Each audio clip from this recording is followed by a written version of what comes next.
বর্তমানের যুবকরা আপনার পাগলের মতো, মাতালের মতো, পাগলা কুকুরের মতো মোটরসাইকেল চালায়, লং ড্রাইভ করে। এটা খেয়াল করে, এটা একটা নিকৃষ্ট বদভ্যাস। কেন? এটা আত্মহত্যার পূর্ব প্রস্তুতি, অর্থাৎ নিজের হাতে নিজেকে ধ্বংস করে দাও। সে না জানে অ্যাক্সিডেন্ট হবে, কি দরকার এই মাতালের মতো চালানো? শুধুই কেবল এই দ্রুত গতিতে দুই পাশের কেউ দেখবে বলে, দেখছো তুই কি জোরে চালায়, এটা কইতে কইতে তো তুই ফারিয়ে গেছ, তো এর কইব কোন সময়? কথা বুঝেন না? এমনি এটা বলতে বলতেই তো হেঁটে গেছে, এত জোরে চালাইছি, এটা হুইনবারও তো টাইম নাই।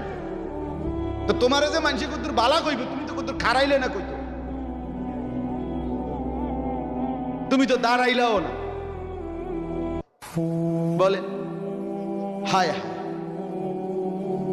সেদিন আমি গত সপ্তাহে খুলনা থেকে আসছিলাম, এক সপ্তাহ ছিলাম, তখন দেখছি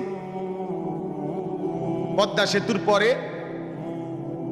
শত শত ছেলে, শত শত, রাত 2টা বাজে তখন শুক্রবার, কয়েকশো ছেলেরে দেখছি, সবগুলো মোটরসাইকেল চালাইতে আছে জোরে জোরে, এবং প্রায় অধিকাংশ গুলোর পিছনে একটা একটা যুবতী মেয়ে আছে।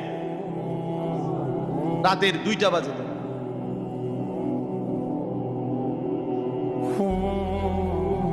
করো দুনিয়া ভোগ করো, ও চিরেই যেহেতু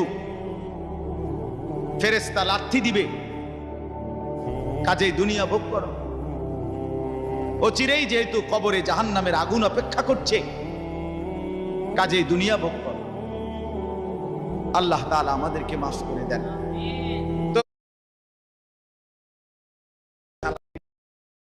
বর্তমানের যুবকরা আপনার পাগলের মতো, মাতালের মতো, পাগলা কুকুরের মতো মোটরসাইকেল চালায়, লং ড্রাইভ করে। এটা খেয়াল করে, এটা একটা নিকৃষ্ট বদভ্যাস। কেন? এটা আত্মহত্যার পূর্ব প্রস্তুতি, অর্থাৎ নিজের হাতে নিজেকে ধ্বংস করে দাও। সে না জানে অ্যাক্সিডেন্ট হবে, কি দরকার এই মাতালের মতো চালানো? শুধুই কেবল এই দ্রুত গতিতে দুই পাশের কেউ দেখবে বলে, দেখছো তুই কি জোরে চালায়, এটা কইতে কইতে তো তুই ফারিয়ে গেছ, তো এর কইব কোন সময়?